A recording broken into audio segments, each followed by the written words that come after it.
Hello and welcome my dear students. Class 10 civics chapter 3 जिसका नाम है लोकतंत्र में प्रतिस्पर्धा एवं संघर्ष। और लोकतंत्र में प्रतिस्पर्धा एवं संघर्ष का क्या मतलब है? दैट मीन इंग्लिश जो उसका होता है competition and conflict in a democracy.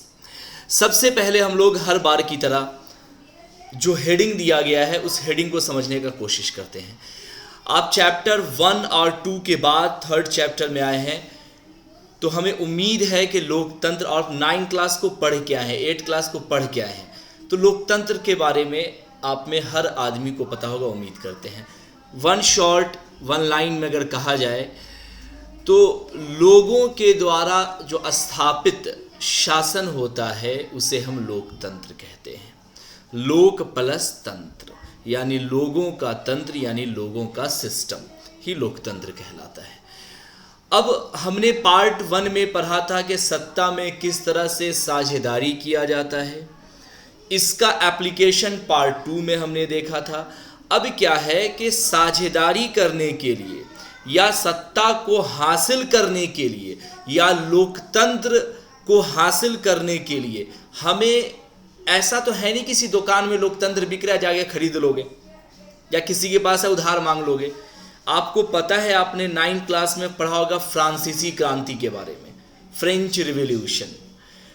क्या आपने देखा था वहां कि लोकतंत्र को स्थापित करने के लिए लुई 14वां से लेकर 16वां पर आकर, जिसका ये क्या नाम था उसके पत्नी का, मेरी अंत्यानेत या ऐसी कुछ नाम था, है ना, और 1789 इसी टाइप में कुछ क्रांति ये हुई थी। और कितना साल बाद जाकर आज़ाद हुआ देश, उसके बाद डेमोक्रेसी को लाया गया, फिर भी डेमोक्रेसी पूरी तरह से नहीं आया। तब आते हैं कौन? Napoleon Bonaparte. अपने देश का देख लीजिए, कितना सदी गुजर गया लोकतंत्र को स्थापित करने में। तो लोकतंत्र को हासिल करने के लिए जो जद्दोजहद हमें करना पड़ता है, वही मतलब है लोकतंत्र में प्रतिस्पर्धा और संघर्ष का। ये मतलब है संघर्ष का। अब प्रतिस्पर्धा का क्या मतलब है? देखिए, जैसे अभी भाजपा सरकार रूलिंग पार्टी है, सत्ता में 2 ऐसी पार्टियां हैं जो आना चाहती है, एक तो कांग्रेस, दूसरा आम आदमी पार्टी। अब ये दोनों क्या कर रहा है? कंपटीशन कर रहा है भाजपा के साथ।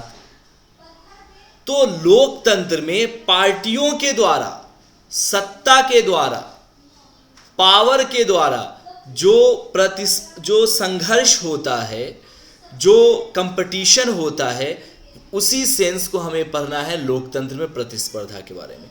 यही वजह है कि आप अगर यहाँ देखें तो मैंने कई सारे पार्टी का थंबनेल आपको लगाया है, वो सब आपको हम बताएंगे। सबसे पहले फुल फ्लेज स्क्रीन पर आपको देखो ये थंबनेल आ गया है, एक एक करके मैं आपको समझा देता हूँ कि इस पूरे चैप्टर में हेडिंग तो लगभग आप समझ गए कि लोकतंत्र में प्रतिस्पर्धा एवं संघर्ष का क्या मतलब बनता है। अब इस पूरे चैप्टर में मुख्य रूप से हम क्या क्या पढ़ने वाले हैं वो आपके स्क्रीन पर पिक्टोरियल रिप्रेजेंटेशन के रूप में दे दिया गया है। मेनली इसके अंदर फिर छोटे छोटे बहुत सारे पार्ट्स हैं। सबसे पहले आप यहाँ देखें तो लोगों का एक जमघट दिख रहा है जो अपने राष्ट्र के झंडे को लेकर धरना प्रदर्शन कर रहे हैं। मतलब क्या कि लोकतंत्र को मजबूत करने के लिए या लोकतंत्र को स्टेबल करने के लिए, या लोकतंत्र अगर नहीं है तो उसको लाने के लिए हमने एक इंडिया का सिंबॉलिक स्ट्रक्चर ले लिया है। ये कहीं के लिए भी हो सकता है। जो संघर्ष होता है उसको रिप्रेजेंट कर रहा है। सेकंड जो आपका दिया गया है, मतलब कि लोकतंत्र में एक संघर्ष हमारा टॉपिक होने वाला है, लोकतंत्र का संघर्ष। दूसरा, किस तरह से एक पार्टी दूसरे पार्टी के साथ कंपटीशन करती है सत्ता में आने के लिए। जैसे आप यहां देख सकते हैं, ये भाजपा का सिंबल है, ये कांग्रेस का सिंबल है। तो किस तरह से ये दोनों आपस में लोकतांत्रिक प्रक्रिया के तहत जद्दोजहद करती है, वो हम बताएंगे। साथ ही साथ इसके देने का सिर्फ यही मतलब नहीं है, इसमें होता क्या है कि जो रूलिंग पार्टी होती है, जैसे अभी हमारा जो है कमल का छाप रूलिंग पार्टी में है, तो जो रूलिंग पार्टी है वो रूलिंग पार्टी की कुछ जिम्मेदारियां होती हैं जो उसको निर्वहन करना होता है जब वो गद्दी पर होता है। साथ ही साथ जो अगेंस्ट होता है, जो प्रतिस्पर्धा पार्टी होती है, जिसको मैंने कल एक वर्ड दिया था, याद है आपको, जो साइड पार्टी होती है उसको क्या बोलते हैं? कल की तो बात है, बैक पार्ट में मिला था ना आपको। एक तो रूलिंग पार्टी, और रूलिंग पार्टी का जो अगेंस्ट होता है उसको मैंने क्या हिंदी में आपको नोट्स में दिया गया था? सांप्रदायिकता तो अलग चीज़ है यार, सांप्रदायिकता तो मारपीट वाला मामला है, धर्म के चलते जो, जाति पात के चलते जो मारपीट हो जाता है। बहुत गधे हैं आप लोग, ऐसा सिचुएशन रखिएगा तो पढ़ाने में मन नहीं लगेगा। बकलोल वाला बात है, बड़े की कॉफ से। तो इसमें हम आपको बताने वाले हैं कि होता क्या है। देखो जैसे अभी क्या है कि भाजपा का भी वॉशिंग मशीन स्टार्ट है, जो साला बंदे, मतलब साला नहीं, मतलब मशीन बंदे नहीं हो रहा है, हर बार चालू है, जाइए कपड़ा डालिए साफ कर लीजिए। कहने का मतलब ये है कि भाजपा का नेता इसमें जाएगा, वॉशिंग मशीन में धुल के साफ हो जाएगा। भाजपा क्या करेगी? खूब पहले धमकी उमकी देगी कि गद्दार है ये वो, फलाना घोटाला किया, अब साइड से खबर भिजवाएगा। एक मतलब हम बोल रहे हैं कि ऐसा होता है, अब जोड़ने के भाजपा ऐसे करे, ऐसा होता है। और अभी जो रूलिंग पार्टी है वही करेगी, सीधी सी बात है। अरे हम कोचिंग चला रहे थे, हम ही ना कोशिश करेंगे हमारे कोचिंग में बच्चे आए, थोड़ी ना कोई दुकान चलाने वाला आदमी कोशिश करेगा कि हमारे यहाँ लोग पढ़ने आवे। तो नॉर्मल सी बात है, इशारों में काफ़ी समझ सकते हैं आप। तो बहरहाल जो रूलिंग पार्टी होती है वो क्या करती है? एक दूसरे पर केस करती है। अब वो आपको ऑफर देगी कि या तो जेल में जाओ, या तो 1 करोड़ रुपया लो, 10 करोड़ रुपया लो, पैसा भी देंगे और केसों खत्म कर देंगे, लेकिन हमारे पार्टी में खाली तुम आ जाओ, प्लस गद्दी भी देंगे, तुमको हम टिकट भी देंगे, पद भी दे देंगे। आ रही है बात समझ में? और वहां जाने के बाद जैसे कपड़ा वॉशिंग मशीन में धुल जाता है, उसी तरह से जो गया रूलिंग पार्टी में वो धुल के एकदम साफ हो गया, बिल्कुल साफ। तो ये जो कुदम कादी जो होता है कि अभी रूलिंग पार्टी में मान लेते हैं कि अगर भाजपा है तो भाजपा में कूद के चला गया, आने वाले वक्त में हो सकता है कि कांग्रेस जीत जाएगी तो भाजपा का बहुत सारा नेता कूद के फिर इधर आ जाएगा। तो कुदम कादी जो चल रहा होता है ना, इसको रोकने के लिए रूल्स बनाया गया है। वो क्या रूल है वो भी यहाँ पे हम लोग देखने वाले हैं, जिसको कहते हैं दल बदल कानून। ठीक है, यहाँ देखिए, उसके लिए यहाँ पर एक स्पेशल अलग से मैंने इमेज दिया है। नेताजी का देख रहे हैं ना, इनके लिए कानून बनाया गया है, किधरों कूद के भाग जाते हैं ये लोग। एंटी डिफेक्शन लॉ, मतलब डिफेक्शन लॉ जिसको कहते हैं, तो उसका एंटी डिफेक्शन क्या वो बताएंगे। और सबसे आखिर में बच्चों, जो सबसे पूरे चैप्टर का, ये पार्ट 1 हालांकि हम बता रहे हैं, बट पूरे चैप्टर में जो सबसे दमदार टॉपिक है, जो एग्जाम में आएगा ही, अभी बता दे रहा हूं, वो आपको ये है। आपको ये हो रहा हो कि बंदा है कौन? ये है जयप्रकाश नारायण बिहारी बाबू, और ये जहां खड़े हुए हैं पटना का गांधी मैदान है। ये बात उस वक्त की है जब इंदिरा गांधी इमरजेंसी लगा दी थी, और उस इमरजेंसी की वजह से लोग का हालत बहुत ज़्यादा ख़राब हो गया था, और भारत के सरजमी से उस वक्त में पूरे हिंदुस्तान से लोगों ने एक नाम को चुना कि भाई आपको लीड करना, मॉनिटरिंग करना है, वो थे जयप्रकाश नारायण। तो ये वही सीन है, बहुत बड़ी, मतलब इतना ज़्यादा भीड़ आज तक कभी नहीं हो पाया गांधी मैदान में, ज़बरदस्त भीड़ थी इसमें। तो वहीं का ये सीन है, भीड़ का तो कुछ खास नहीं आ पाया, आप गूगल करोगे तो आपको पूरा उसका वीडियो भी मिल जाएगा, इमेज तो खैर बहुत सारा मिल सकता है। तो यहाँ हम पढ़ने वाले हैं बिहार में उत्पन्न छात्र आंदोलन के बारे में। आप कहोगे सर अभी तक कह रहे जयप्रकाश का आंदोलन, छात्र आंदोलन कैसे हो गया? आप ध्यान रखिएगा कि किसी भी देश को ऊपर उठाने में जो सबसे बड़ा योगदान होता है वहाँ के युवा का होता है। अब युवा है, आप लोग युवा हैं तो स्टूडेंट न रहिएगा, बुढ़ापा में थोड़ी ना कोई जाएगा एडमिशन कराने के लिए। तो छात्र लोग जो है वो हालांकि इंदिरा गांधी बहुत अच्छी आयरन लेडी कहलाई, भारत का बहुत सारा उन्होंने ऐसा काम किया है, जैसे पाकिस्तान को हर कोई गाली देता है, सबसे ज़्यादा भाजपा, उसका खाने नहीं पचता है, लेकिन इंदिरा गांधी ने जो काम किया है पाकिस्तान के अगेंस्ट, वो दूसरा कोई नेता उतना तगड़ा तरीके से चोट नहीं पहुंचाया है। पाकिस्तान को 2 टुकड़ा उन्होंने तोड़ दिया, बांग्लादेश और पाकिस्तान। इसमें बहुत बड़ा हाथ इंदिरा गांधी का था, यानी पाकिस्तान को कमज़ोर कर दिया गया।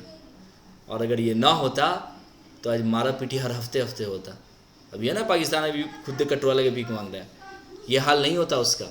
बांग्लादेश अभी पाकिस्तान से आगे वहाँ की इकोनॉमी निकल गई है। सोचो कि अगर पाकिस्तान के साथ होता तो क्या हाल होता, इंडिया के एकदम बराबर में रहता, और जब बराबर में रहता तो कितना मार काट होता, समझ रहे हैं ना आप। अब यही हाल है, कुछ होता है तो हिंदुस्तान में पाकिस्तान हो जाता है, मैचो होता है तो लोग पूछिए मत, टीवी फोड़म फाड़ हो जाता है, मतलब अजीब हाल है। तो बहरहाल तो उस वक्त का ही है। और उस वक्त में हुआ ये कि जो स्टूडेंट्स हैं, आप जैसे जो स्टूडेंट थे, इन्होंने ये जिम्मेदारी ली कि भाई इंदिरा गांधी ठीक है, पंडित नेहरू की बेटी हैं, लेकिन इनका जो फैसला है गलत। उस फैसला के विरुद्ध लोगों ने जो कदम उठाया, उसमें सबसे मजबूती से पूरे भारत के स्टूडेंट ने आवाज़ उठाया, और सबसे तगड़ी जो यूनिटी बनी वो बिहार से बनी। इसलिए हमारा एक हेडिंग आने वाला है, बिहार में उत्पन्न छात्र आंदोलन के बारे में। ये बहुत इंपॉर्टेंट है, जब ये आएगा तो बहुत ध्यान से पढ़िएगा, और इसको बहुत अच्छा से पृष्ठभूमि देकर इस चीज़ को मैंने बताने का प्रयास किया। मैंने जितना सारा चीज़ आपको अभी मैंने बताया, इस सब को अगर ऑन राइटिंग अगर आप जानना चाहें कि कौन कौन सा टॉपिक है, तो आप स्क्रीन पर देख सकते हैं। सबसे पहले आपको बताया जाएगा परिचय में लोकतंत्र में प्रतिस्पर्धा एवं संघर्ष के बारे में, introduction, competition and a conflict in democracy. दूसरा होगा आपको शासन वर्ग की जवाबदेही यानी accountability of the ruling class. उसी तरह से सामाजिक विचारक लोकतंत्र में सुदृढ़ता यानी सोशल थिंकर या फिर a strength of the democracy. और थर्ड होगा संगठन की सकारात्मक भूमिका। कोई भी जो संगठन होता है, ऑर्गेनाइजेशन होता है, उसकी क्या भूमिका होती है, और राजनीतिक दलों का क्या इंपॉर्टेंस है, ये भी इंपॉर्टेंट टॉपिक है, वो आपको बताया जाएगा। साथ ही साथ आपको बताया जाएगा कि राजनीतिक दल के कार्य क्या होते हैं, और राजनीतिक प्रतिस्पर्धा एवं संघर्ष का विकास कैसे होता है, क्षेत्रीय दल क्या होता है, और क्षेत्रीय दल में राष्ट्रीय एवं राज्य स्तरीय यानी 2 तरह का दल होता है। एक होता है जो सिर्फ राज्य स्तर पर होता है, और एक होता है जो राष्ट्र स्तर पर होता है। तो 2 तरह का होगा, उस दोनों का डिफरेंस और डिफिनीशन सब आपको बताया जाएगा। आइए शुरू करते हैं पहले टॉपिक से। जैसा कि स्क्रीन पर आपके आ चुका है, सबसे पहला टॉपिक आपका जो था वो क्या था, लोकतंत्र में प्रतिस्पर्धा एवं संघर्ष, ये वाला। इसी को हम डील करने वाले हैं परिचय के रूप में, देख सकते हैं आप। सबसे पहले जैसा कि मैंने आपको बताया था कि जो चैप्टर का हेडिंग ही है कि लोकतंत्र प्रतिस्पर्धा एवं संघर्ष, एक लाइन इसमें समझ लीजिए आप कि लोकतंत्र का अर्थ होता है लोगों द्वारा स्वचालित शासन। क्या होता है? लोगों द्वारा स्वचालित शासन, यानी meaning of democracy automatic rule by the people. People अगर रूल कर रहा है स्वयं से, खुद से, तो समझ जाओ कि वो लोकतंत्र होगा। खुद से करने का मतलब ये नहीं कि खुद से जाके प्रधानमंत्री की कुर्सी पर बैठ जाने का, यानी कि उसको इलेक्ट करेगा जनता। लोकतांत्रिक स्वरूप, लोगों का जन्मसिद्ध अधिकार। देखिए यहीं से मेन जो है ना वो चैप्टर का समझिए कॉलर को पकड़ा जा रहा है डायरेक्ट, क्योंकि प्रतिस्पर्धा संघर्ष की बात हो रही है ना, तो यहीं से उठा लिया गया उसको। लोकतांत्रिक स्वरूप यानी डेमोक्रेसी का जो एक स्वरूप है, जो बनावट है, लोगों का जन्मसिद्ध अधिकार है। अब सोच के रखिए कि जो चीज जन्मसिद्ध अधिकार होगा उसको अगर किसी को नहीं दिया जाएगा तो पाने के लोग जद्दोजहद करेगा कि नहीं करेगा?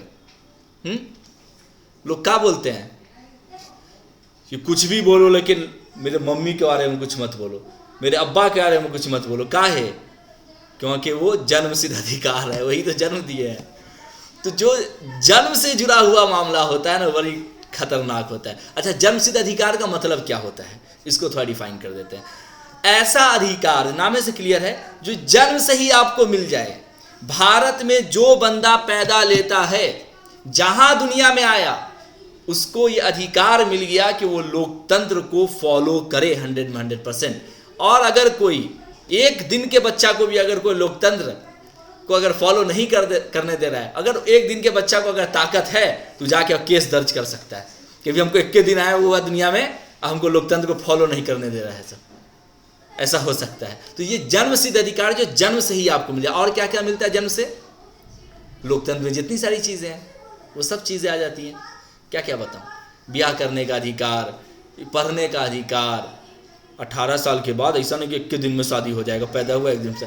कहने का मतलब किसी से भी शादी कर सकते हैं आप, किसी भी धर्म को फॉलो कर सकते हैं, किसी भी धर्म वाले से शादी कर सकते हैं, ये हिंदुस्तान इसका इजाज़त देता है। वो अलग बात है कि योगी जी पागल वाला नियम सब बना रहे हैं, लव जिहाद का नियम बना रहे हैं। वो क्या आदमी है, संवैधानिक पद पे, इसीलिए अब नहीं बोलना अच्छा नहीं लगता है। जब नहीं थे तब बोला भी करते थे, तो भाई मुख्यमंत्री बन गए। इतना खाली बोल ही सकते हैं कि बंदा लगता है संविधान को ढंग से पढ़ा नहीं है। लव जिहाद, आज तक खुद तो उनसे लव हो नहीं पाया, कमारे ही रह गए, कोई पसंद न की, टकले का टकले रह गए। अब देखिए नोट पॉइंट में, अच्छा पहले उस लाइन को पूरा कीजिए। लोकतांत्रिक स्वरूप लोगों का जन्मसिद्ध अधिकार है और इस अधिकार की प्राप्ति के लिए प्रतिस्पर्धा एवं जन संघर्ष होता है। मैंने कहा ना, ये डायरेक्ट चैप्टर का कलर को पकड़ लिया गया है। यहीं से समझ में आ गया कि लोकतंत्र में, लोकतंत्र और क्या था चैप्टर का नाम? लोकतंत्र में प्रतिस्पर्धा एवं जनसंघर्ष का क्या मतलब होता है। ठीक है। और दूसरा जो नोट पॉइंट है, इसको आप लोग पढ़ के 1 मिनट जल्दी से देखिए, नहीं समझ में आया तो पूछिए।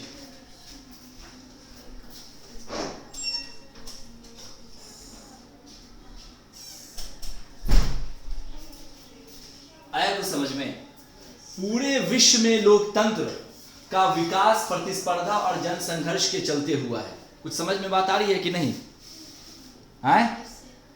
पूरे विश्व में लोकतंत्र का विकास प्रतिस्पर्धा और जनसंघर्ष के चलते हुआ है। दुनिया में जहां भी लोकतंत्र को स्थापित किया गया है वहां जनसंघर्ष बड़े पैमाने पे हुआ है, तब जाकर लोकतंत्र स्थापित हो पाया है। तो मतलब कि लोकतंत्र में प्रतिस्पर्धा होगा ही, जनसंघर्ष होगा ही। तो इसलिए इसको नोट पॉइंट में दिया गया कि कॉमन पॉइंट है, कहीं का भी आप देखिएगा हो गए। आप तो जानते कि पहले राजा रानी वाला मामला था, कौन गद्दी छोड़ना चाहेगा? उसको हटा के आप कहिएगा कि हम एक नया सा नियम लाना चाहते हैं जिसको लोकतंत्र कहते हैं, तो ऐसी थोड़ी ना कोई अपने आप छोड़ के चला जाएगा। चलिए, राजनीतिक दल और लोकतंत्र, ये आपका अगला हेडिंग होगा, that mean political party and democracy. अब राजनीतिक दल मैंने आपको थंबनेल में बता दिया था कि कांग्रेस है, भाजपा है, वगैरह वगैरह, सब राजनीतिक दल है। उनके बीच लोकतंत्र का जो समन्वय है वो यहाँ देखने वाले हैं। सबसे पहला लाइन बच्चों दिया गया है कि राजनीतिक दल लोगों का एक ऐसा समूह है जो साथ मिलकर चुनाव लड़ते हैं तथा सत्ता में भागीदारी करते हैं। अब बोलोगे सर ये कैसी बात कर दी है, भाजपा कांग्रेस थोड़ी ना मिलकर कभी लड़ता है। वो नहीं लड़ता, लेकिन बाकी से तो मिलता है ना। जैसे मान रखिए कि कांग्रेस लालटेन, हाथ लालटेन और हंसुआ छुरी कुंची कुंची है ना, ये सब आपस में मिलके अलायंस किया, तब ना कहलाया महागठबंधन। बहुत तो 18-19 को पार्टी है, एक साथ मिलकर अलायंस बनाया गया। तो हम कह सकते हैं कि राजनीतिक दल लोगों का एक ऐसा समूह है जो साथ मिलकर चुनाव लड़ते हैं तथा सत्ता में भागीदारी करता है। मान रखो कि आप नहीं भी अलायंस है, लेकिन आप चुनाव लड़िएगा साथे में ना। ऐसा थोड़ी है कि भाजपा कहेगा कि हम आज चुनाव लड़ लेते हैं तो अगले साल लड़िए। सबका तो एक ही साथ चुनाव लड़ता है, लोग एक ही दिन में होता है जो डेट रहता है। तो सीधा सा मीनिंग है, इसमें कोई भारी नहीं है, आप समझ ही सकते हो। अगला पॉइंट है बच्चा, पॉइंट नंबर 2। क्या बात, कूद कूद के उधर चला जाता है, एकदम गधा है। इस पॉइंट की हम बात कर रहे हैं। समाज के विकास के लिए नीति मूल्य तथा कार्यक्रम पर सहमत होते हैं। अब ऐसा होता है क्या कि देश का विकास करना है और भाजपा कांग्रेस चाह रहा है कि भाई मेन हाईवे जो है टूट गया है दिल्ली का, और भाजपा कहेगी कोई बात नहीं है, टूट गया है तो कोई बात नहीं, वहाँ पे खेती हो जाएगा, रोड कहीं और बना देंगे। ऐसा थोड़ी होता है। अब लोकतंत्र में लिखा गया है कि हर इंसान को अपने धर्म को मनाने की आज़ादी है। अब भाजपा कहे करोगे कि ना खाली यहाँ हिंदुए रहेगा, हिंदू राष्ट्र हो जाएगा, तो ऐसा थोड़ी होता है। दूसरी पार्टी उसका विरोध करेगी और सब एक साथ मिलकर फिर सहमति बनाएगी।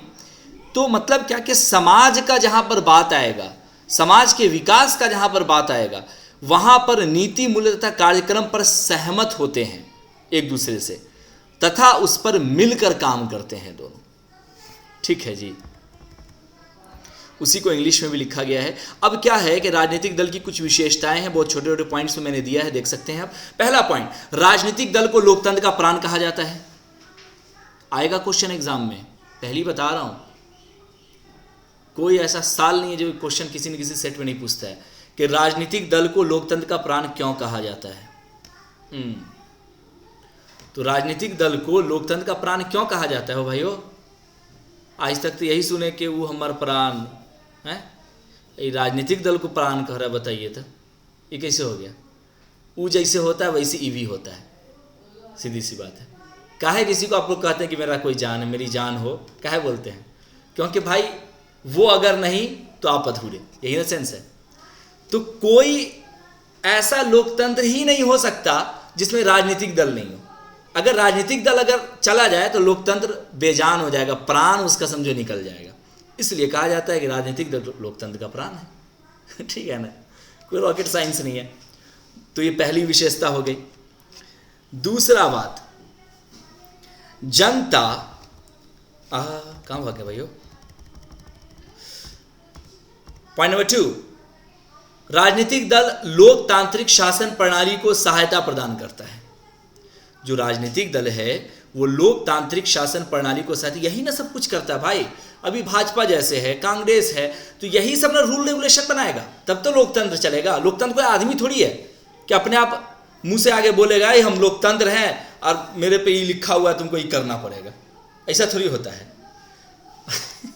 वो तो कोई ना कोई राजनीतिक पार्टी ने उसको गवर्न करेगा। तीसरा पॉइंट, जनता के विभिन्न समस्याओं के समाधान में राजनीतिक दल महत्वपूर्ण भूमिका निभाता है। ऑफ कोर्स, जनता के विभिन्न समस्याओं के समाधान में, अब कुछ भी हो जाए, अब एनआरसी सरकार ला दिया, लोग को पसंद नहीं आया, किसान बिल लाया गया, फार्मर बिल, वो लोगों को पसंद नहीं आया, तो इसका समाधान आखिर कौन किया? वही लोग ना किया भाई। अभी नाला बन रहा है, अब पब्लिक कहेगी कि हमको चाहिए ही नहीं, नहीं सब एकजुट में बोल दे, 100 में 99% लोग कि नहीं चाहिए हमको, हम लोग ऐसी गुमूत में रहना पसंद करते हैं, कोई दिक्कत नहीं है, कहीं भी बहा देते हैं। तो अब क्या करेगा सरकार? क्या करेगा? बोलेगा ये ठीक है चल।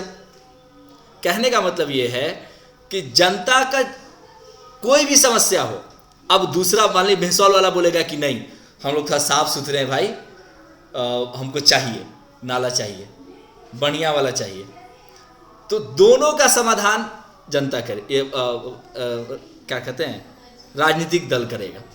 तो सिंपल सा मतलब है कि जनता की जो भी समस्या होगा, अच्छा वाला या बुरा वाला, पब्लिक सरकार पहले समझाएगी। जैसे कृषि कानून जो मोदी सरकार लाई, तो मोदी सरकार ने बहुत समझाने का प्रयास किया कि भाई ये सही है, उसमें कुछ चीज़ें अच्छी भी थी, कुछ चीज़ें, लेकिन जितना किसान बोला कि ना हम समझबे ना करबा, अपना अच्छा कानून अपने पास रखिए, तो देखिए अच्छा चीज़ था लेकिन उसको वापस लेना पड़ गया। तब ना नरेंद्र मोदी आके बोले थे कि लगता है कि मेरी तपस्या में कुछ कमी रह गई होगी, लगता है कि हम किसान भाइयों को अपनी बात सही से समझा नहीं सके।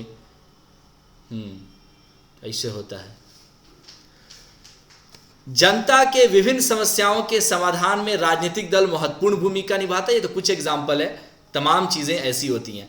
भारतीय राजनीति में बहुदलीय व्यवस्था भी इसकी एक महत्वपूर्ण लोकतांत्रिक विशेषता है।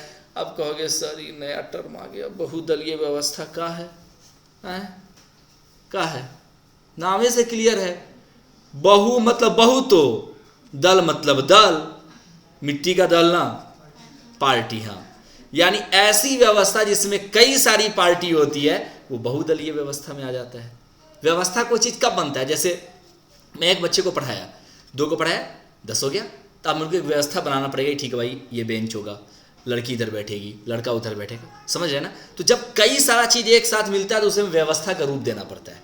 तो कई सारा पार्टी एक साथ मिला तो बहुदलीय, और कई ठो दल आपस में मिला तो बहुदल, और बहुत सारा पार्टी जब एक साथ मिल गया तो उसको रेगुलेशन के लिए, उसको चलाने के लिए व्यवस्था बनाई गई, तो बन गया बहुदलीय व्यवस्था। नीचे में हालांकि इसका मैंने डिफाइन किया है, आप देख सकते हैं, देखिए आता है 2 नंबर में अलग से एग्जाम में, इसलिए मैंने सोचा कि इसको अलग से हम दे दें। बहुदलीय प्रणाली वह व्यवस्था है जिसके अंतर्गत 2 या 2 से अधिक राजनीतिक दल आपस में मिलकर चुनाव लड़ते हैं और गठबंधन की सरकार बनाते हैं। ठीक है जी, समझ पा रहे हैं कुछ? जैसे कांग्रेस और ये भाजपा थोड़ी यार, लालटेन का कौन है, जनता दल है ना, और कौन जो तब राजनीति में हम जानते होता है, इंटरेस्टेड नहीं है। तो कई ठो पार्टी मिलके, पता ना 18-19 ठो पार्टी है टोटल, मिलके एक साथ अलायंस किया। तो अब हम कहेंगे कि बहुदलीय व्यवस्था है। जैसे ना महागठबंधन, उसी को दूसरा नाम दिया जा सकता है बहुदलीय गठबंधन, बात तो बराबर है। तो बहुदलीय प्रणाली ये हुआ कैसे कि एक पार्टी दूसरे पार्टी से मिली और मिलकर चुनाव लड़ी, तब ना फिर क्या कहते हैं, भाजपा को लोग भगा दिया बिहार से, तेजस्वी और नीतीश आपस में मिल गए। फिर से एक बार देख लो कितना आसान है। बहुदलीय प्रणाली वह व्यवस्था है जिसके अंतर्गत 2 या 2 से अधिक राजनीतिक दल आपस में मिलकर चुनाव लड़ते हैं और गठबंधन की सरकार बनाते हैं। बिहार इसका सबसे अच्छा एग्जाम्पल है। यहां की जो सरकार है वो गठबंधन के द्वारा बना हुआ है, नीतीश और लालू के पार्टी द्वारा। A multi party system is a system under which 2 or more political parties contest election together and form a coalition government। अब बहुदलीय प्रणाली की जो व्यवस्था है उसकी कुछ कैरेक्टरिस्टिक्स को हम लोग देख लेते हैं। पहला स्टेटमेंट आपको दिया गया है, भारत में बहुदलीय प्रणाली को अपनाया जाता है। ठीक है जी, लोकतांत्रिक मूल्य एवं अधिकारों को सुरक्षा प्रदान करता है, ये लोकतंत्र को मजबूत करता है। सत्ता का पृथक्करण हो जाता है, सत्ता अलग अलग लोगों में बट जाता है। अब क्या होता कि खाली नीतीश कुमार यहाँ का पूरा सीट लेके आ जाता, वही होता जो नरेंद्र मोदी का हाल हुआ है, पैजामा से बाहर, कोई कुछ कर ही नहीं सकता है, न कोई का डर, न कोर्ट का डर, न कोई पार्टी का डर, ना जज का डर, कोई टेंशन ही नहीं, सब कुछ पावर उन्हीं के पास। तो यही हो जाएगा। ऐसे में क्या लोकतंत्र कमज़ोर होगा, क्योंकि लोकतंत्र तो ये कहता है कि सारे लोगों को मिला के चलना है। तो जो बहुदलीय प्रणाली है वो लोकतंत्र को मजबूत करता है, सत्ता को निरंकुश शाही या तानाशाही होने से बचा लेता है। जैसे मोदी सरकार धीरे धीरे तानाशाही की तरफ बढ़ रही है। कैसे नहीं बढ़ रही है? उनका एक तो मंत्री जो है दिल्ली में खड़े होके खुलेआम बोलता है कि गोली मारो एक खास तबका को, लोग को, यानी हम लोगों को, नारा लगाकर। एक तो उसका नेता है जो बोलता है कि ट्रंप आज चले जाएंगे तो कल देख लेना कि कौन बचाता है, पुलिस की मौजूदगी में। एक तो शाहीन बाग में एक तो लड़का आया बंदूक हिला के जो एक तो गोली मार के चला गया उसी टाइम में जो धरना लगा हुआ था। आप समझ रहे हैं ना, ये सब क्या है? अहंकार। फिर भी कुछ नहीं होता। एक तो टोनी का जो बेटवा था, टॉमी, कुत्ता का बच्चा जो होता है उस टाइप का नाम सब है इन लोगों का, वो बेचारा कई किलोमीटर तक एक लड़की को जो है गाड़ी में फंसा के घिसटा दिया, कुछ नहीं हुआ उसका। कांग्रेस महीनों तक धरना की, क्या क्या नहीं की, लेकिन उसको जमानत मिल गया। तो इसी को तो तानाशाह बोलते हैं कि हम जो चाहेंगे वो कर लेंगे, ठेंगा दिखा देंगे, कर लो जो करना है। इसी को तो तानाशाह कहते हैं। हिटलर को तानाशाही सरकार क्यों कहा जाता था? आप समझ गए होइएगा। हिटलर का फोटो देखिए, ठीक है ना, एक तरफ बगल में नरेंद्र मोदी साहब का फोटो रखिए, आपको देखिए कितना समानता लगेगा। देखे में ना कैरेक्टरिस्टिक में हिटलर तो थोड़ा ठीक ठाक था, सुंदर था थोड़ा, उनकी पत्नी उससे भी सुंदर थी। बहुदलीय प्रणाली विभिन्न पार्टियों को देश की सत्ता में भागीदारी लेने का अवसर देता है, यह भी बात है। बहुदलीय प्रणाली विभिन्न, तो बोल दिए ना, कई बार बोलेंगे, हो गए। 5वां पॉइंट, गलती से आ गया है वो। तो आप ओवरऑल समझ गए बहुदलीय प्रणाली क्या है। बहुत सारे दल को मिलाकर जो सिस्टम बनता है वो बहुदलीय प्रणाली है। उसका ये विशेषता है कि लोकतंत्र को मजबूत होता है मुख्य रूप से। इतना पॉइंट भी याद रखिएगा। अब बच्चों अगला टॉपिक आप देख सकते हैं कि राजनीतिक दलों के मुख्य कार्य, main function of political parties. Important topic है भाई साहब का। क्या ऐसा है ये इंपॉर्टेंट। इस पे वीवीआई आप टैग कर सकते हैं। वीवीआई मत कीजिए, इंपॉर्टेंट टैग कर लीजिए सिर्फ। राजनीतिक दलों का मुख्य कार्य 2 नंबर में आता है ये। पहला काम, नीतियां एवं कार्यक्रम को तय करना, to the decide policies and programmes. कितना आसान आसान लफ्ज, ये सब याद करना पड़ेगा, ऐसे ही अभी ये याद हो जाएगा। ध्यान से बिल्कुल पढ़िए। समाज के सामूहिक हितों की समाज के सामूहिक हितों को सुनिश्चित करना। सुनिश्चित करना मतलब फिक्स करना, और सामूहिक हित का मतलब कि सब लोगों का भला चाहना। यह है राजनीतिक पार्टी का काम। शासन का संचालन करना, दैट मीन गवर्नेंस को गवर्न करना, एडमिनिस्ट्रेशन को। चुनाव का संचालन करना, एडमिनिस्ट्रेशन को इलेक्ट करना। सरकार एवं जनता के बीच मध्यस्थता को कायम करना। हाँ, सरकार और जनता आपस में ऐसा हो कि दोस्त वाला रिलेशन हो, यह भी उसका काम है। जैसे बहुत सारे पुलिसिया व्यवस्था में व्याप्त इस बात पे जोर दिया जाता है कि पुलिस और जनता के बीच एकदम मैत्रीपूर्ण व्यवहार हो। यही काम राजनीतिक पार्टी और जनता के बीच का होनी चाहिए, लेकिन ऐसा होता कुछ भी नहीं है। इलेक्शन के बाद वो नजरे नहीं आते हैं, नजरों आते हैं तक सफ़ेद सफ़ेद कपड़ा में सफ़ेद सफ़ेद गाड़ी के अंदर उतरबो करते हैं, तो इतना भीड़ रहता है कि जब तक वहां तक जाए तो उनके जाने का टाइम हो जाएगा। नीतियों एवं कार्यक्रमों को चुनाव द्वारा जनता से प्राप्त लोकप्रिय का समर्थन से लागू करना। समझ में आया कि ना ये वाला समझ में। नीतियों एवं कार्यक्रम, जो भी नियम बनेगा, कायदा बनेगा देश को चलाने का, चुनाव द्वारा जनता से प्राप्त कर लोकप्रिय समर्थन को लागू करना। यानी जनता जो चाह रही है देश में, अगर वो सही है तो उसको फिर लागू करना, ये भी इसका काम है। चुनाव के द्वारा का मतलब ये हो गया, चुनाव के द्वारा का मतलब क्या हो गया, ये चुनाव के द्वारा का मतलब क्या हो गया कि चुनाव द्वारा फैसला करना कि भाई कौन सत्ता में आएगा। अब देखो बच्चों, अगला हमारा एक सब हेडिंग है राजनीतिक दल। जो मैं आपको अभी बताया हूं उसका स्वरूप यानी उसकी बनावट कैसी होती है, उसका स्ट्रक्चर कैसा होता है। तो जो राजनीतिक दल है बेटा, वो 2 तरह का हो सकता है।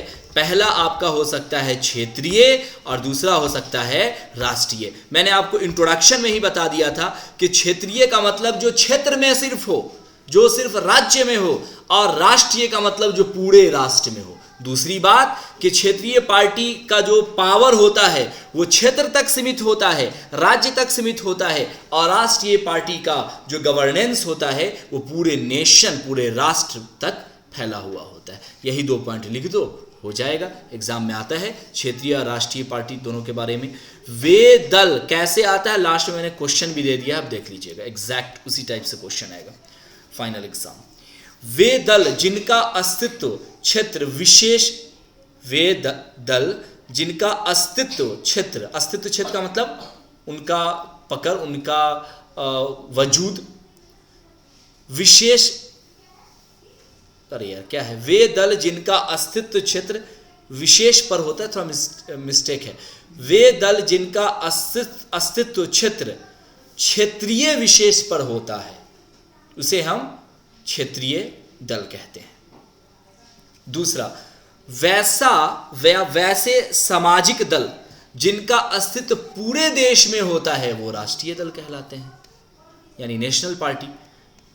दूसरा, इसको देखें आप, क्षेत्रीय राजनीतिक दल के कार्यक्रम एवं नीतियां भी अपने अपने क्षेत्र तक सीमित होती है।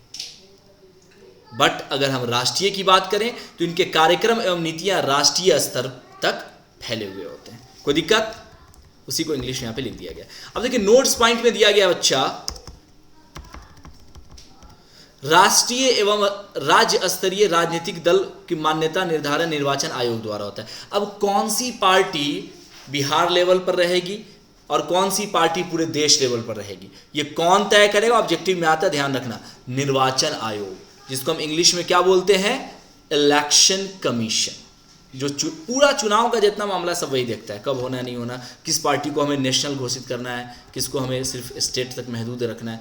अगला हेडिंग है बच्चा, राजनीतिक दलों की प्रभावशीलता। क्या है? राजनीतिक दलों की प्रभावशीलता, effectiveness of the political party, यानी जो पॉलिटिकल पार्टी है उसका क्या अफेक्ट है, क्या पकड़ है वो सबसे पहला कि दल बदल कानून को वो रोक सकता है। दूसरा, शपथ पत्र का पालन करना। शपथ पत्र का पालन करने का मतलब कि जो आप नहीं होता है कि मैं गीता पे हाथ रखकर कसम कहता हूं कि देश के प्रति कभी विश्वासघात नहीं करूंगा, और जब बोल रहे होते तभी उनके दिमाग में रहता है कि तो हम करवे करेंगे। होता है कि नहीं होता है?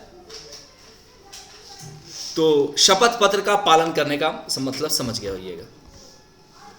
चुनाव आयोग द्वारा उठाए गए कदम को अपनाना, जो चुनाव आयोग नियम बनाया है उसको फॉलो करेगा। अगला हेडिंग बच्चे, बस कितना आसानी में आपका एक एक टॉपिक एंड होते जा रहा है, वो भी इतने छोटे लाइन से। अगला पॉइंट मतलब अगला हेडिंग है आपका न्यू, राजनीतिक दल की प्रभावशीलता राष्ट्रीय स्तर पर क्या होगी? राष्ट्रीय स्तर पर क्या होगा? तो किसी भी देश का विकास वहां के राजनीतिक दलों की स्थिति पर निर्भर करता है, और राजनीतिक दल अगर निकम्मा होगा तो देश का गया बेड़ा गर्क। जैसे अभी हो रहा है, करेंसी गिरते जा रही है, भुखमरी बढ़ते जा रहा है और बेरोजगारी बढ़ते जा रही है। राजनीतिक दल राष्ट्रीय विकास में अपनी अहम भूमिका निभाते हैं। क्या अहम भूमिका निभाते हैं? तो राष्ट्रीय विकास के लिए जनता को जागरूक बनाते हैं। समझ में आ रही है ना बात? Makes the public aware for national development. दूसरा क्या करते हैं? ये समाज एवं राज्यों में एकता कायम करते हैं। कौन? राजनीतिक पार्टी जो राष्ट्रीय स्तर पर होगी। नागरिकों की बुनियादी आवश्यकता, अच्छा यहां से भी क्वेश्चन आता है कि बुनियादी आवश्यकता मतलब जनता की या किसी आदमी की बुनियादी आवश्यकता कौन कौन सी होती है? जो देश आज़ादी के टाइम से नारा लगते आ रहा है अब तक, पहले चुनाव से लेके, कि हमको जिता दोगे तो रोटी कपड़ा और मकान देंगे। आज तक रोटी ना दे पाया पूरी तरह से, ना कपड़ा दे पाया, ना मकान दे पाया। तो अभी भी चुनाव होता है सबसे ज़्यादा यही हाईलाइट में रहता है। नागरिकों की बुनियादी आवश्यकता को पूरा करेंगे। क्या होता है बुनियादी आवश्यकता? वो भी मैंने दे दिया, जैसे रोटी कपड़ा और मकान की आवश्यकता की पूर्ति। ये सरकार की जिम्मेदारी है। जिस देश में एक भी आदमी अगर भूखा सो रहा है तो सरकार का फेल्योर माना जाएगा, और हमारे हिंदुस्तान में तो ऐसी संख्या लाखों में। कई बार तो हम भूखे रह गए थे कसम से। ये प्रतिनिधि को तो जानते हैं ना, जैसे मान रखिए कि हम चुनाव में खड़े हुए हैं, आप लोगों को वोट दीजिएगा इंशाल्लाह, तो हम आपके प्रतिनिधि हो जाएंगे। ये प्रतिनिधि किसी तरह के विवाद उत्पन्न होने पर तत्काल समाधान लेते हैं। अब सीधी सी बात है, जो वोट लेगा वही समाधान करेगा ना। अब पढ़िए हमरे से, अब फेल होगा तब दूसरे टीचर का जाके कलर थोड़ी पकड़िएगा, मेरा ही पकड़िएगा ना। संकट के समय राजनीतिक दल रचनात्मक कार्य करते हैं, जैसे प्राकृतिक आपदा आ गया, गृह युद्ध हो गया, विश्व युद्ध हो गया, उस वक्त में ये सारा एक्शन कौन लेता है? राजनीतिक दल। अभी कुछ होगा तो राजनाथ सिंह क्या है? डिफेंस मिनिस्टर, रक्षा मंत्री, वो लेंगे एक्शन कि हमें क्या करना है, कितनी सेना भेजनी है, कितना एयरफोर्स होनी चाहिए, कितना आपको जल सेना होनी चाहिए, कितना हम थल सेना होनी चाहिए। ये सब डील कौन करता है? राजनीतिक पार्टी। तो यही सब इसका मुख्य रूप से काम है। अब आ गया भाईजान कूदा कूदी वाला जो हम बताए थे, दल बदल कानून। देखिए बड़ा आसानी से आपको एक लाइन में दे दिया गया है कि दल बदल कानून सांसदों और विधायिकाओं पर लागू किया जाता है। काहे जानते हैं? कि बहुत ज़्यादा कूदम कूदी ना हो, कहीं टांग हाथ ना टूट जाए। एक लिमिट तक है भाई। अब मान पड़ा कि 10 साल कोई नेता रहा, 10 साल खाली अदल बदल करता रहा, बताइए तो कोई बात है? ताकि एक दल से दूसरे दल में पलायन को रोका जा सके। लेकिन ये नियम बनकर ताक में, जैसे कुरान शरीफ को नहीं रखा जाता है, कोई भी धार्मिक पुस्तक को वैसे ही रख दिया गया है, कोई फॉलो नहीं करता है। कांग्रेस आता है तो कांग्रेस नहीं फॉलो करता, और भाजपा आती है तो भाजपा फॉलो नहीं करती, क्योंकि इसका लॉस उसी को होने वाला है। इसीलिए नियम बन के पड़ा हुआ है, कोई फॉलो नहीं होता है। अगला और लास्ट टॉपिक होगा, सेकेंड लास्ट होगा, लोकतंत्र में जनसंघर्ष की भूमिका। लोकतंत्र में ये वीवीआई है आपका, इसको आप टैग कर लें, लोकतंत्र में जनसंघर्ष। सबसे पहले मैं सब कुछ आपको समझा दिया, और सिर्फ इमेज से ही सारी बात, वही सब बात तो आ रहा है, उसी का डिटेल आ रहा है। जनसंघर्ष का मैंने पहले ही बता दिया आपको। लोकतंत्र को मजबूत बनाने एवं उसे सुदृढ़ करने में जनसंघर्ष की अहम भूमिका होती है। यह स्टेटमेंट आप लिखिएगा, और लिखिएगा पॉइंट्स कि लोकतांत्रिक जनसंघर्ष द्वारा विकास में आने वाली बाधाएं, अरे बोले, दूर हो जाती हैं। जनसंघर्ष सरकार को तानाशाह होने एवं मनमाना निर्णय से रोकता है, और जनसंघर्ष होना बहुत जरूरी है, तभी जाके, समझ रहे हैं ना, ये भी सरकार रुकेगी। कोई भी सरकार जब हद से ज़्यादा अगर बदमाशी करना शुरू कर दे, उसका एक ही इलाज है, जनसंघर्ष। जनसंघर्ष द्वारा राजनीतिक संगठनों आदि का विकास भी होता है। जैसे अभी जो आम आदमी पार्टी जो दिख रहा है ना, ये जनसंघर्ष का नतीजा है। अन्ना आंदोलन हुआ था, कोई पार्टी नहीं थी, उसी में केजरीवाल भी गए थे उनके सपोर्ट में। तो वहीं गए तो उनको बड़ा मन लग गया, ये क्या बात है भाई, बैठे बैठे बड़ा इज्जत मिल रहा है, कैमरा और से आगे फटाफट फोटो खींचे जा रहा है खचक खचक। तो उनको वहीं से लग गया कि अच्छा ना, ठीक है, IIT करके जो नौकरी जो तेल बेचे, अब नेतागिरी ये करना है।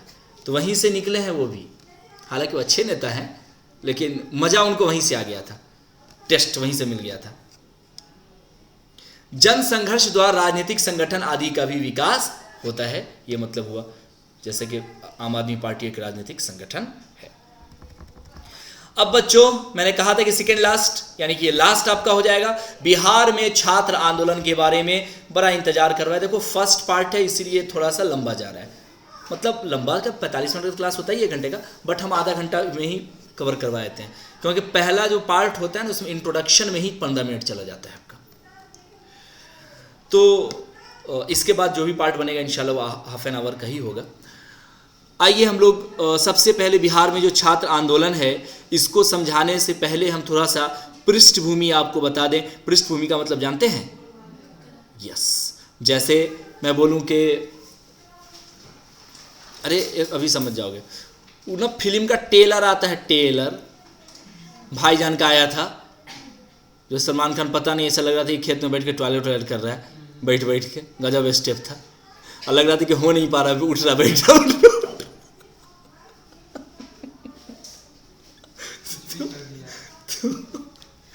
तो बहरहाल, तो वो क्या था, वो एक पृष्ठभूमि थी कि ऐसा फिल्म होगा, ये यही ना होता टेलर में। जैसे आया था पठान का, उसके बारे में तो कुछ बोल ही नहीं सकते हैं, क्योंकि उसमें कोई कमी नहीं था, टेलर भी ज़बरदस्त था। अब मत बोलिएगा कि सर बहुत तो छुटका कपड़ा पहनी, वही पसंद आया है आपको। भाई फिल्म है, वो थोड़ी ना कोई अर्तुल गाजी का सीरियल आप देख रहे हैं, तो आपको उस सब पर उतना ध्यान नहीं देना होगा, या तो फिल्म मत देखिए, फिर नॉर्मल सी बात है। तो ओवरऑल टेलर में क्या बताया जाता है, तो क्या बताया जाता है, बैकग्राउंड, बस हमको लगता है आप समझ गए होइएगा। अब धराधर पढ़ लेते हैं। सन 1971 की बात है कि आम चुनाव में सत्तारूढ़ कांग्रेस गरीबी हटाओ का नारा देकर लोकसभा में बहुमत प्राप्त किया था। ठीक है, हाँ, कब? 1971 में। किसका शासनकाल था? इंदिरा गांधी। परंतु देश की आर्थिक स्थिति और खराब हो गई। अमेरिका द्वारा जो भारत को मदद मिलनी चाहिए था, वह मदद रुक गया, उसको लग गया कर्जा। अभी आप मांगे कोई से आपको नहीं मिलेगा, ठीक है, हम मांगेंगे तुरंत मिल जाएगा। काहे जानते हैं? अगला को पता है कि वापस भी कर सकता है। हम ही अगर आज से 4 साल पहले मांगते हैं, अठन्नी ना कोई देता जो चलबो ना करता है, वो बोलता है कि ना हम रखेंगे भाई, यादगार है कि अठन्नी कभी था, वह को देने के लिए तैयार नहीं होगा। तो अमेरिका वाले को लग गया कि भारत ऐसी कंगाल हो रहा है, इसको अब हमको कोई राहत वाहत देना नहीं है, कहीं दे देंगे वापस हो ना मिले। तो अमेरिका जो सहायता देता तो भी बंद कर दिया। और हुआ क्या? तब हुआ ये बच्चा कि मार्च 1971 में ये बात हुई, 1974 में आकर कुछ साल देखो, कोई भी जन संघर्ष तुरंत नहीं होता है, सालों लग जाते हैं, तब जाके जो है लोगों का गुस्सा फूटता है। लेकिन पता नहीं इस निकम्मी सरकार पर कब क्या होगा। मार्च 1974 में बढ़ती हुई महंगाई, बेरोजगारी, मूल्य वृद्धि, सत्ताधार दलों, यानी सत्ताधार दलों तो समझे ना, जो सत्ता में रूलिंग पार्टी द्वारा जनता की अपेक्षा संवैधानिक मूल्यों का ह्रास, यानी जो संविधान में जो चीजें लिखी गई थी उसको फॉलो नहीं किया जा रहा था, तथा कानून व्यवस्था के विरोध में बिहार के भूमि से आंदोलन उग्र हुआ, जो समूचे देश भर में फैल गया, जिसे बिहार के छात्र आंदोलन के नाम से जाना जाता है। कितना खूबसूरती से लिखा गया है, ये 3 लाइन में आपको तमाम चीज़ों को समेट दिया गया, लेकिन फिर भी पृष्ठभूमि है। आइए अब आपको इसका पूरा ये टेलर था। आइए, अच्छा, पार्ट 2 में इसका और भी फुल डिटेल दिया जाएगा। फिलहाल यहाँ पर एक इंडिकेशन मार्क, हालांकि ये हो गया है लगभग, क्योंकि देखिए पृष्ठभूमि आपको इतना ही था कि सन 1971 में आम चुनाव में सत्तारूढ़ कांग्रेस गरीबी हटाने गए, परंतु वाला तब से लेके जो है ना उसको पूरा मतलब वहाँ डील कर दिया गया। एक्चुअली में ये आपको ज़्यादा से ज़्यादा 5 नंबर में आता है, तो सोच सकते हैं कि 2, 4, इधर लगभग 8 लाइन है आपको, तो काफ़ी है। तो तौल के दिया गया, इतना ही आप लिखेंगे। ऐसे इसका सेकेंड पार्ट में भी हम कोशिश करेंगे डिस्कशन करने का। अब आपने जितना भी पढ़ा है इन सब से क्वेश्चन कुछ इस प्रकार से आपको एग्जाम में आता है, इन्हें कि आएगा, आता है। जैसे दल बदल कानून क्या है, पूछा गया क्वेश्चन है। What is anti defection law, राजनीतिक दल की परिभाषा दें। राष्ट्रीय राजनीतिक दल किसे कहते हैं, राजनीतिक दल किस प्रकार राष्ट्रीय विकास में योगदान करते हैं। इंपॉर्टेंट टैग करो पहला और चौथा को। राजनीतिक दलों का मुख्य कार्य को बताएं, इंपॉर्टेंट। राजनीतिक अथवा में दोनों का एक ही। राजनीतिक दल को लोकतंत्र का प्राण क्यों कहा जाता है, वीवीआई टैग करो इसको, जबरदस्त। अथवा में भी दे दिया गया है। भारत में बहुदलीय प्रणाली को क्यों अपनाया गया, ये मेवी में है। लोकतंत्र के लिए राजनीतिक दल क्यों आवश्यक है, लोकतंत्र के राजनीतिक दल इंपॉर्टेंट, आईएमपी। गठबंधन की राजनीति कैसे लोकतंत्र को प्रभावित कर। देखो पहली बात कि इसमें एक भी ऐसा क्वेश्चन नहीं जो इंपॉर्टेंट ना हो, फिर भी उसमें से कुछ को हम छांट दे रहे हैं, तो ऐसा मत समझना कि तोरी का तो ना याद करना, तो कितना करिए, 10वां में पढ़ा तो 10 को ना याद करिए। ऑब्जेक्टिव क्वेश्चन देखा, ये सब कोई कंप्लीट, कितना आसान है। लोकतंत्र का प्राण किसे कहा जाता है, किसको नहीं पता है।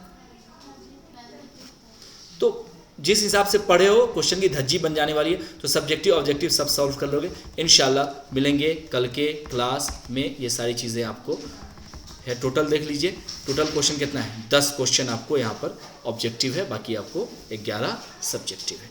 Thank you, thanks a lot, watch the video.